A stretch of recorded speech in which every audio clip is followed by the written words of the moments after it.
ಶಾಸಕಿ ನಯನಾ ಮೋಟಮ್ಮ ವಿರುದ್ಧ KPCC ಅಧ್ಯಕ್ಷರಾದಂತಹ BK. Hariprasad ಅವರಿಗೆ ದೂರನ್ನ ಕೊಟ್ಟಿರುತ್ತೆ. ಅಂದ್ರೆ ಅವರ ಕಾರ್ಯವೈಖರಿಯನ್ನ ಪ್ರಶ್ನಿಸಿ ಅವರ ಕಾರ್ಯವೈಖರಿ ಸರಿ ಇಲ್ಲ ಅಂತೇಳಿ ನೇರವಾಗಿ ಕೆಪಿಸಿಸಿ ಅಧ್ಯಕ್ಷರಿಗೆ ದೂರನ್ನ ಕೊಟ್ಟಿರುವಂಥದ್ದು. ಇದ್ರ ಬಗ್ಗೆ ಮಾತನಾಡಲು ಶಾಸಕಿಯಾದಂತಹ ನಯನಾ ಮೋಟಮ್ಮ ಅವರು ನಮ್ಮ ಜೊತೆ ಇರುವಂಥದ್ದು. ಮೇಡಮ್, ನಿಮ್ಮ ಕಾರ್ಯವೈಖರಿಯನ್ನ ಪ್ರಶ್ನಿಸಿ ನೇರವಾಗಿ ಕೆಪಿಸಿಸಿ ಅಧ್ಯಕ್ಷರಿಗೆ ದೂರನ್ನ ಕೊಟ್ಟಿದ್ದಾರೆ, ಏನ್ ಹೇಳ್ತೀರಾ ಮೇಡಮ್? ಇದು ಒಂದು ಹಳೆ ಗುಂಪು. ಇದು ನನ್ನ ಎಲೆಕ್ಷನ್ಗಿಂತ ಮುಂಚಿತವಾಗ್ಲೂ ನನಗೆ ಟಿಕೆಟ್ ಸಿಗಬಾರ್ದು ಅಂತ ಇದ್ದಿದ್ದ ಗುಂಪು. ಅದೇ ಸೇಮ್ ಗ್ರೂಪು ಇವತ್ತು ಕೂಡ ಇಷ್ಟು ವರ್ಷ 3 ವರ್ಷ ಆಯಿತು ಇದು ಎಲೆಕ್ಷನ್ ಆಗಿಬಿಟ್ಟು ನಾನು ಶಾಸಕಿಯಾಗಿ. ಅವರೇ ನಿರಂತರವಾಗಿ ಇದನ್ನು ಕಂಟಿನ್ಯೂ ಮಾಡ್ಕೊಂಡು ಬರ್ತಾ ಇದ್ದಾರೆ. ಒಂದು ಟೈಮಲ್ಲಿ ಇವರೆಲ್ಲರೂ 20 ವರ್ಷದಿಂದ ಹಿಂದೆ ನಮ್ಮ ತಾಯಿ ಜೊತೆ ಇದ್ದವರು. ಅವರಿಗೆ ಅವ್ರೇನು ಅಂದ್ಕೊಂಡಿದ್ದಾರೆ, ಈಗ ನಾವು 4 ಬಾರಿ ಸೋತಿದ್ವಿ ನಾನು ಗೆಲ್ಲೋಕ್ಕಿಂತ ಮುಂಚಿತವಾಗಿ. ನಾನು ಸಂಘಟನೆ ಮಾಡಿದೆ. ಆ ಸಂಘಟನೆನ ಅವ್ರು ಆ ಮಟ್ಟಕ್ಕೆ ಒಪ್ಕೊಳ್ತಾ ಇಲ್ಲ. ಅಂದರೆ ಇವ್ರನ್ನೇ ಮುಂದಿಟ್ಕೊಂಡು ಅಥವಾ ಪಕ್ಕದಲ್ಲಿ ಇಟ್ಕೊಂಡು ನಾನು ಅಧಿಕಾರ ನಡೆಸಬೇಕು ಅಂತ ಇವ್ರದ್ದು ಒಂದು ಮನಸ್ಥಿತಿ. ಆದರೆ ನಾನು ಪಕ್ಷ ಏನು ಹುದ್ದೆ ಕೊಟ್ಟಿದೆ, ಬ್ಲಾಕ್ ಅಧ್ಯಕ್ಷರು, ಹೋಬಳಿ ಅಧ್ಯಕ್ಷರು, ಏನು ಬೇರೆ ಸೆಲ್ ಅಧ್ಯಕ್ಷರುಗಳು, ಬೂತ್ ಅಧ್ಯಕ್ಷರುಗಳು, ಅವ್ರನ್ನೆಲ್ಲ ನಾನು ಏನು ಸಮಾನವಾಗಿ ತೊಗೊಂಡು ಹೋಗಿ ಅವ್ರ ಅಭಿಪ್ರಾಯ ತೊಗೊಂಡು ನಾನೇನು ಅಧಿಕಾರನ ನಡೆಸ್ತಾ ಇದ್ದೀನಿ, ಅದು ಅವ್ರಿಗೆ ಇಷ್ಟ ಆಗ್ತಾ ಇಲ್ಲ. ಅದಕ್ಕೆ ಅವರು ಇಲ್ಲ, ನಾವು ಇಷ್ಟು ವರ್ಷ ದುಡ್ದಿದ್ದೀವಿ ಪಕ್ಷದಲ್ಲಿ, ನಮಗೆ ಕೊಡಬೇಕು ಅಂತ. ಬಟ್ ಇದೇ ಗುಂಪು ನನ್ನನ್ನು ವಿರೋಧ ಮಾಡಿದವರು, ನನಗೆ ಟಿಕೆಟ್ ಸಿಗಬಾರ್ದು ಅಂತ, ನೆಕ್ಸ್ಟ್ ನಾನು ಸೋಲ್ಬೇಕು ಅಂತ ಸಂಚಾಗ್ತವ್ರು. ಅವ್ರನ್ನ ನಾನು ಹೇಗೆ ಗಣನೆಗೆ ಇಟ್ಕೊಂಡು ನಾನು ಅಧಿಕಾರನ ನಡೆಸ್ಲಿಕ್ಕೆ ಸಾಧ್ಯ ಆಗುತ್ತೆ? ಮೇಡಮ್, ಅದೇ ಅವ್ರು ಹೇಳ್ತಿರೋಂಥದ್ದು, ಅಂದ್ರೆ ಶಾಸಕರು ಕಚೇರಿಗೆ ಬರಲ್ಲ, ನಾವ್ ಯಾರಿಗೆ ನಮ್ಮ ಸಮಸ್ಯೆಗಳನ್ನ ಹೇಳ್ಕೊಳ್ಳುವಂಥದ್ದು ಅಂತೇಳಿ ನೇರವಾಗಿ ದೂರನ್ನ ಕೊಟ್ಟಿರೋಂಥದ್ದು. ಶಾಸಕರ ಕಚೇರಿ ಯಾವುದು? ಶಾಸಕರ ಕಚೇರಿ ನಂದೇ ಕಚೇರಿ. ನಾನು ಶಾಸಕರ ಕಚೇರಿ ಸಪ್ರೇಟ್ ಆಗಿ ಪ್ರತ್ಯೇಕವಾಗಿ ನಾನು ಮಾಡಿದ್ದೀನಿ. ಮೂಡಿಗೆರೆ ಕ್ಷೇತ್ರದಲ್ಲಿ ಎಲ್ಲ ಜನರು ಕುದುರೆಮುಖದಿಂದ ಹಿಡಿದು ಅಂಬ್ಳೆ ಭಾಗದಿಂದ ಜನರು ನನ್ನ ಕಚೇರಿಗೆ ಬರ್ತಾರೆ. ನಾನು ಪಕ್ಷದ ಕಚೇರಿಗೆ ಹೋಗ್ಬಿಟ್ಟು ಶಾಸಕರ ಕಚೇರಿ ನಡೆಸ್ಲಿಕ್ಕೆ ಸಾಧ್ಯ ಇಲ್ಲ ಅಲ್ಲ.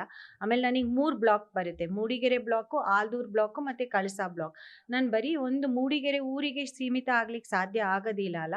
ನನಗೆ 1020 ಹಳ್ಳಿಗಳು ಬರುತ್ತೆ, 49 ಗ್ರಾಮ ಪಂಚಾಯಿತಿಗಳು ಬರುತ್ತೆ, ಒಂದು ಪಟ್ಟಣ ಪಂಚಾಯಿತಿ ಬರುತ್ತೆ. ನಾನು ಎಲ್ಲ ಕಡೆನೂ ಓಡಾಡ್ತೀನಿ. ಒಂದು ಶಾಸಕರ ಕಚೇರಿನ ಇಟ್ಕೊಂಡಿದ್ದೀನಿ. ಎಲ್ಲ ಇಡೀ ಕ್ಷೇತ್ರಕ್ಕೆ ಅದು ಸೇರಿರುವಂಥ ಶಾಸಕರ ಕಚೇರಿ ಅದು. ಮೇಡಮ್, ನಯನಾ ಮೋಟಮ್ಮರ್ಗೆ ಎಲ್ಲೋ ಒಂದ್ ಕಡೆ ಕೇಸರಿ ಸ್ಟೈಲ್ ಅಂದ್ರೆ ಇಷ್ಟ, ಅದಕ್ಕೆ RS ಅವ್ರ ಜೊತೆ ಹೆಚ್ಚು ನಂಟನ್ನ ಹೊಂದಿದ್ದಾರೆ ಅಂತ ಪ್ರಶ್ನೆ ಮಾಡ್ತಿರೋದು. ನಾನು ಬರೀ ಒಂದು ಗಣಪತಿ ಫಂಕ್ಷನು, ಸಾರ್ವಜನಿಕ ಗಣಪತಿ ಫಂಕ್ಷನಿಗೆ ಹೋಗಿದ್ದಕ್ಕೆ, ಅದು ಪ್ರಮೋದ್ ಮುತಾಲಿಕ್ ಅವ್ರನ್ನ ಒಂದು ಲಾಂಛನ ಬಿಡುಗಡೆ ಟೈಮಲ್ಲಿ ಆ ಒಂದು ಸಂಘಟನೆಯವರು, ಸಾರ್ವಜನಿಕ ಗಣಪತಿ ಸಂಘಟನೆಯವರು ಕರೆದಿದ್ದು, ಆ ವೇದಿಕೆ ಹಂಚ್ಕೊಂಡಿದ್ದಕ್ಕೆ ನನಗೆ ಕೇಸರಿ ಇಷ್ಟ ಅಂತ ಹೇಳ್ತಾ ಇದ್ದಾರೆ. ನಾನು ಹೇಳೋದು, ನನಗೆ ಎಲ್ಲ ಬಣ್ಣಗಳು ಇಷ್ಟ. ನಾನು ಎಲ್ಲ ಬಣ್ಣದ ಸೀರೆನೂ ಉಟ್ಕೊತೀನಿ. ಮತ್ತು ಏನೇನು ನಮ್ಮ ಧರ್ಮದಲ್ಲಿ ಏನೇನು ಕುಂಕುಮ ಅಥವಾ ವಿಭೂತಿ ಅಥವಾ ಆಂಜನೇಯಂಗೆ ನಾವು ಇಟ್ಕೊಳ್ಳೋ ಅಂಥ ಇದು ಕುಂಕುಮನೇ, ಅದಕ್ಕೇನು ಹೇಳ್ತಾರೆ, ಆಂಜನೇಯ ಆರೆಂಜ್ ಇಟ್ಕೊಳ್ಳುತ್ತೀವಲ್ಲ, ಅದನ್ನೆಲ್ಲದೂ ಇಟ್ಕೊತೀನಿ. ನಾನು ಯಾವ ದೇವಸ್ಥಾನಕ್ಕೆ ಹೋಗ್ತೀನಿ ಅಲ್ಲಿ ಯಾವ್ಯಾವ ಬಣ್ಣದ್ದು ಇದು ಇಟ್ಕೊಳ್ಳೋಕೆ ಕೊಡ್ತಾರೋ ಅದನ್ನೆಲ್ಲ ಇಟ್ಕೊತೀನಿ. ಸೊ ಅದರಿಂದ ನನಗೆ ಬಣ್ಣ ಇಷ್ಟ ಅಂತಲ್ಲ, ಧರ್ಮದಲ್ಲಿ ಯಾಕಂದರೆ ನಾನು ಧರ್ಮನಾಚರಣೆ ಮಾಡ್ತೀನಿ, ದೇವ್ರನ್ನ ನಂಬಿರೋಳು. ಅದು ತಪ್ಪು ಅಂತ ಹೇಳಿದರೆ ನಾನು ಅಂಥವ್ರಿಗೆ ನನಗೇನು ಉತ್ತರ ಕೊಡ್ಲಿಕ್ಕೆ ನನ್ನ ಹತ್ರ ಸಾಧ್ಯ ಇಲ್ಲ. ಮೇಡಮ್, KPCC ಇಂದಂತಹ ಬರುವಂತಹ ನಿರ್ದೇಶನಗಳನ್ನ ನಯನಾ ಮೋಟಮ್ಮ ಅವರು ನಿರ್ಲಕ್ಷ್ಯ ಮಾಡ್ತಿದ್ದಾರೆ, ಪಕ್ಷದ ವಿರುದ್ಧವಾಗಿ ನಡೆದುಕೊಳ್ಳುವ ಪ್ರಯತ್ನ ಮಾಡ್ತಿದ್ದಾರೆ ಅಂತ ಹೇಳಿರೋದು. ಆ ಥರ ಇದ್ದಿದ್ರೆ ನಂದೆಲ್ಲ ಇಷ್ಟೊಂದು 250-300 ಕಾರ್ಯಕರ್ತರು ಬರ್ಲಿಕ್ಕೆ ಸಾಧ್ಯ ಆಗ್ತಾ ಇತ್ತಾ? ಅವರೆಲ್ಲ ಕಾರ್ಯಕರ್ತರು ಪಕ್ಷದಲ್ಲಿ ಗುರ್ತಿಸ್ಕೊಂಡಿರೋರು, ಪಕ್ಷದ ಹುದ್ದೆಯಲ್ಲಿ ಇರುವವರು, ಪಕ್ಷದ ವಿಚಾರದಲ್ಲಿ ಪಕ್ಷದ ಚೌಕಟ್ಟಲ್ಲೇ ನಾನು ಕೆಲಸ ಮಾಡಿರೋದು. ಪಕ್ಷದಿಂದನೇ ನಾನು ಟಿಕೆಟ್ ತೊಗೊಂಡು ಪಕ್ಷದಲ್ಲಿ ಯಾರು ಹುದ್ದೆಯಲ್ಲಿದ್ದಾರೆ ಅಂಥವರಿಗೆ ನಾನು ಮಾನ್ಯತೆ ಕೊಟ್ಬಿಟ್ಟು ಕೆಲಸ ಮಾಡ್ತಾ ಇರೋದು. ಆ್ಯಕ್ಚುಲಿ ಮೊನ್ನೆ ಬಂದಿದ್ರಲ್ಲ 25-30 ಜನ, ಅದರಲ್ಲಿ ಒಬ್ಬರು ಮಾತ್ರ ಬ್ಲಾಕ್ ಅಧ್ಯಕ್ಷರು, ಒಬ್ಬರು ಗ್ಯಾರಂಟಿ ಸಮಿತಿ ಅಧ್ಯಕ್ಷರು. ಬೇರೆ ಇನ್ಯಾರು ಗ್ಯಾರಂಟಿ ಸಮಿತಿ ಅಧ್ಯಕ್ಷರು ನಾನೇ ಮಾಡಿದ್ದು, ನನ್ನ ಲೆಟ್ರ್ ಮೇಲೆ ಮಾಡಿರೋದು. ಬೇರೆ ಇನ್ನು ಅದರಲ್ಲಿ ಯಾರು ನಾವು ಪಕ್ಷದ ಹುದ್ದೆಯಲ್ಲಿ ಇರೋರಲ್ಲ. ಅವರೆಲ್ಲ ಪಕ್ಷಕ್ಕೆ ದುಡ್ದಿರ್ಬೋದು, ಒಂದು ಟೈಮಲ್ಲಿ ದುಡ್ದಿರೋದು. ಆದರೆ ನನ್ನ ಟೈಮಲ್ಲಿ ಮಾತ್ರ ನನಗೆ ನನ್ನ ಟಿಕೆಟಿಗೆ ವಿರೋಧ ಮಾಡಿದವರು, ನನ್ನ ಚುನಾವಣೆ ಸಂದರ್ಭದಲ್ಲೂ ನಾನು ಗೆಲ್ಲಬಾರ್ದು ಅಂತ ಕೆಲಸ ಮಾಡಿದವರು, ನನ್ನ ವಿರುದ್ಧನೇ ಕೆಲಸ ಮಾಡಿದವರು. ಇವತ್ತು CM ಅವ್ರನ್ನ ಭೇಟಿಯಾಗಿ ಚರ್ಚೆ ಮಾಡಿದ್ರೆ ಇದ್ರ ಬಗ್ಗೆ ಚರ್ಚೆ ಆಯ್ತಾ ಅಥವಾ ಅವ್ರಿಗೆ ಅಭಿನಂದನೆ ಸಲ್ಲಿಸಕ್ಕೂ ಹೋಗಿದ್ರ? ಎಲ್ಲ ರೀತಿಯಲ್ಲಿ ಆ್ಯಕ್ಚುಲಿ ನಿಕಟಪೂರ್ವ KPCC ಆಗಿದ್ದವರು ಅವರಿಗೆ ಈ ವಿಚಾರ ಚೆನ್ನಾಗಿ ತಿಳಿದಿದೆ. ಅವರಿಗೆ ಇದಕ್ಕಿಂತ ಮುಂಚೆನೂ ಮಾಹಿತಿ ಇತ್ತು. ಇದಕ್ಕಿಂತ ಮುಂಚೆ ಅವರು ಒಂದು ನಿಯೋಗ ಬಂದಿದ್ರು 6 ತಿಂಗಳು 7 ತಿಂಗಳು ಹಿಂದೆ. ನಾವು ಬಂದಿದ್ವಿ, ನಾವು ಮಾತಾಡ್ಸ್ಕೊಂಡು ಹೋದ್ವು. ಬಟ್ ಆದರೆ ಪಕ್ಷಕ್ಕೆ ಡ್ಯಾಮೇಜ್ ಆಗಬಾರ್ದು ಅಂತ. ಬಟ್ ಅವರು ಪದೇ ಪದೇ ಈ ಥರ ಹೇಳಿಕೆ ಕೊಟ್ಟು ಅವ್ರ ಪಕ್ಷಕ್ಕೆ ಡ್ಯಾಮೇಜ್ ಮಾಡ್ತಾ ಇದ್ದಾರೆ, ನಾವಲ್ಲ. ಪಕ್ಷ ಚೆನ್ನಾಗಿ ನಡೆಸ್ತಾ ಇರಲಿಲ್ಲ, ಅಧಿಕಾರ ನಾನು ಚೆನ್ನಾಗಿ ನಡೆಸ್ತಾ ಇರಲಿಲ್ಲ ಅಂದರೆ ವಿರೋಧ ಪಕ್ಷದವರು ಆ್ಯಕ್ಚುಲಿ ನನಗೆ ಅಷ್ಟು ಆ ಮಟ್ಟಕ್ಕೆ ಟೀಕೆ ಟಿಪ್ಪಣಿ ಮಾಡಬೇಕಾಗಿತ್ತಲ್ಲ, ಅದು ನಡೀತಾ ಇಲ್ಲ. ಅದೇ 25-30 ಜನ ನಮ್ಮ ಪಕ್ಷದಲ್ಲಿ ಇರೋರು ಸೋ ಕಾಲ್ಡ್ ಸೀನಿಯರ್ಸು ಮಾಡ್ತಾ ಇರೋರು. ಮೇಡಮ್, ಈಗ ಸಚಿವ ಸಂಪುಟ ವಿಸ್ತರಣೆಗೆ ಚರ್ಚೆ ಆಗ್ತಿದೆ, ಹೊಸಬರಿಗೆ ಅವಕಾಶ ಕೊಡಬೇಕು ಅಂತ ಚರ್ಚೆ ಇದೆ. ಅದರಲ್ಲಿ ತಮ್ಮ ಹೆಸರು ಕೂಡ ಜೋರಾಗಿ ಕೇಳಿ ಬರ್ತದೆ, ನಿಜನಾ ಅದು? ಚರ್ಚೆ ಖಂಡಿತ. ನಾವೇನು 40-45 ಜನ ಇದ್ದೀವಿ, ಹೊಸದಾಗಿ ಫಸ್ಟ್ ಟೈಮರ್ಸು ಆಯ್ಕೆಯಾಗಿ ಬಂದಿರೋದ್ರಲ್ಲಿ.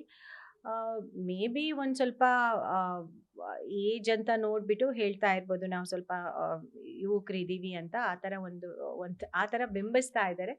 ಬಟ್ ಏನಾಗುತ್ತೆ ಅಂತ ನನಗೆ ಗೊತ್ತಿಲ್ಲ, ಯಾಕಂದರೆ ಹೈಕಮಾಂಡ್ ಡಿಸಿಷನು. ಮತ್ತು ಇಲ್ಲಿ ನಮ್ಮ ಮುಖ್ಯಮಂತ್ರಿಗಳು, ಉಪಮುಖ್ಯಮಂತ್ರಿಗಳು, ಮಾಜಿ ಮುಖ್ಯಮಂತ್ರಿಗಳು ಅವ್ರದ್ದೆಲ್ಲರದು ಒಂದು ಸಲಹೆ ಅಂತ ಇರುತ್ತಲ್ಲ, ಅವ್ರದ್ದು ಎಲ್ಲರದು ಒಂದು ಒಪಿನಿಯನ್ ಅಂತ ತಗೊಂಡು ನಿರ್ಧಾರಕ್ಕೆ ಬರ್ತಾರೆ. ಮೇಡಮ್, ನೀವು ಕೊನೆ ಪ್ರಶ್ನೆ, ಮಹಿಳಾ ಆಕಾಂಕ್ಷಿ ಆಗಿದ್ದೀರಾ. ಈಗ ಮಹಿಳೆಯರಲ್ಲಿ ಆಯ್ಕೆ ಆಗಿರೋ ಎಲೆಕ್ಟೆಡ್ ಅಂತ ಇರೋದು 5 ಜನ ಪಕ್ಷದಿಂದ ಆಯ್ಕೆ ಆಗಿರೋ, ಒಬ್ಬರು ಇಂಡಿಪೆಂಡೆಂಟ್ ಆಗಿ ಇದ್ದಾರೆ. ಅದರಲ್ಲಿ 5 ಜನದಲ್ಲಿ ಯಾರನ್ನ ಸೆಲೆಕ್ಟ್ ಮಾಡ್ತಾರೆ ಅಥವಾ ಹೆಚ್ಚಿನ ಸ್ಥಾನ ಕೊಡ್ತಾರೆ ಏನೂ ಗೊತ್ತಿಲ್ಲ. ಬಟ್ ಹೆಚ್ಚಿನ ಸ್ಥಾನ ಮಹಿಳೆಯರಿಗೆ ಕೊಡಲಿ ಅಂತ ಖಂಡಿತ ನನ್ನ ಮನಸ್ಸಲ್ಲೂ ಕೂಡ ಇದೆ. ಯಾಕಂದರೆ ಮಹಿಳಾ ಮೀಸಲಾತಿ ಇನ್ನೇನು ನೆಕ್ಸ್ಟ್ ಎಲೆಕ್ಷನ್ ಚುನಾವಣೆ ಸಂದರ್ಭದಲ್ಲಿ ಬರುವಂಥದ್ದು ಅಂತ ಎಲ್ಲರಿಗೂ ನಿರೀಕ್ಷೆ ಇದೆ. ಸೊ ಆ ವಿಚಾರಕ್ಕೆ ನಮ್ಮ ಪಕ್ಷ ಬದ್ಧತೆ ತೋರಿಸ್ಬೇಕು ಅಂದರೆ ಹೆಚ್ಚು ಮಹಿಳೆಯರಿಗೆ ಪ್ರಾತಿನಿಧ್ಯ ಕೊಟ್ಟರೆ ಒಳ್ಳೆಯದಾಗುತ್ತೆ ಅಂತ ನನ್ನ ಒಂದು ಅನಿಸಿಕೆ. ಕೊನೆ ಪ್ರಶ್ನೆ, ದೂರಿನ ಬಗ್ಗೆ ಕೆಪಿಸಿಸಿ ಅಧ್ಯಕ್ಷರಾಗಿದ್ದ ಬಿ ಕೆ ಹರಿಪ್ರಸಾದ್ ಭೇಟಿಯಾಗಿ ತಮ್ಮ ವಿವರಣೆ ಏನಾದರೂ ಕೊಡ್ತೀರಾ? ಅವರು ನಾನು ಅವ್ರ ಹತ್ರ ಮಾತಾಡಿದ್ದೆ, ಮತ್ತೆ ನನ್ನ ಹತ್ರ ಮಾತಾಡ್ತೀನಿ ಅಂತ ಹೇಳಿದ್ದಾರೆ. ಇವತ್ತು ಪಾಪ ಕಾರ್ಯಕರ್ತರು 250-300 ಕಿಲೋಮೀಟರ್ ದೂರದಿಂದ ಕುದುರೆಮುಖದಿಂದ ಇಲ್ಲಿವರೆಗೂ ಬಂದಿದ್ದಾರೆ. ನಂದು ಕ್ಷೇತ್ರದ ವಿಸ್ತೀರ್ಣ ತುಂಬ ದೊಡ್ಡದು, 180 ಕಿಲೋಮೀಟ್ರು. ಎಲ್ಲ ಕಡೆಯಿಂದ ಮೂಲೆ ಮೂಲೆಯಿಂದ ನನ್ನ ಕಾರ್ಯಕರ್ತರು ಬಂದಿದ್ದಾರೆ. ಅವ್ರದ್ದೆಲ್ಲ ಅಹವಾಲುಗಳನ್ನ, ಅವ್ರ ಅನಿಸಿಕೆಗಳನ್ನ KPCC ಅಧ್ಯಕ್ಷರು ಸ್ವೀಕಾರ ಮಾಡಿದ್ದಾರೆ. ನನಗಿಂತ ಹೆಚ್ಚಾಗಿ ನನ್ನ ಕಾರ್ಯಕರ್ತರು ಏನು ಹೇಳ್ತಾರೆ ಅಂತ ಅದಕ್ಕೆ ಮಾನ್ಯತೆ ಕೊಟ್ಟರೆ ಸಾಕು ಅಂತ ನಾನು ಅನ್ಕೊತೀನಿ. ಇಷ್ಟು ಶಾಸಕಿಯಾಗಿರುವಂತಹ ನಯನ ಮೋಟಮ್ಮರವರ ಮಾತು. ಕ್ಯಾಮ್ರಾ ಪರ್ಸನ್ ರಾಜು ಜೊತೆ KS Maruti Naik, freedom TV, Bengaluru.